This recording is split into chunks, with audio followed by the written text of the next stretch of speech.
Коми организована работа по введению системы обязательной маркировки товаров. Об этом сообщили сегодня на заседании комиссии по противодействию незаконному обороту промышленной продукции под председательством первого вице-премьера Игоря Булатова.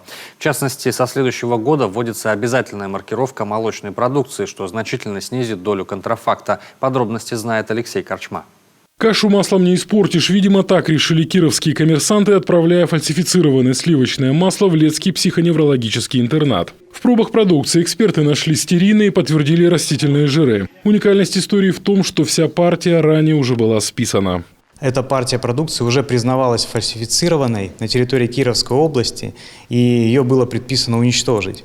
Но путем нехитрых манипуляций определенными поставщиками продукция не только не уничтожена была, она была возвращена в оборот и по госконтракту в Республике Коми была поставлена.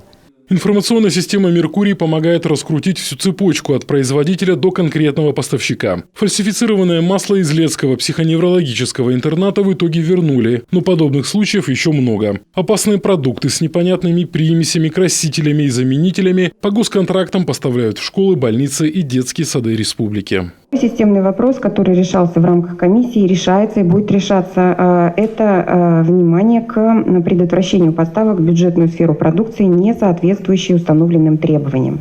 Государственными и муниципальными заказчиками организован мониторинг в отношении подведомственных учреждений по недопущению некорректного описания качественных характеристик закупаемых товаров, применению типовых рекомендаций и предоставлению достоверных сведений и отчетных данных в отношении закупок. Предприятия молочной промышленности готовы к обязательной маркировке. Специалисты прошли обучение, сообщила замминистра. По народному бюджету муниципалитетам выделят деньги на кассовые аппараты, оборудование для маркирования, штрих-кодирования и программное обеспечение. Внедрение маркировки по всем видам товаров планируется завершить в 2024 году. Эти меры направлены на сокращение серого рынка, повышение производительности труда и защиту прав потребителей. Алексей Корчма, Дмитрий Булаев, телеканал Юрган.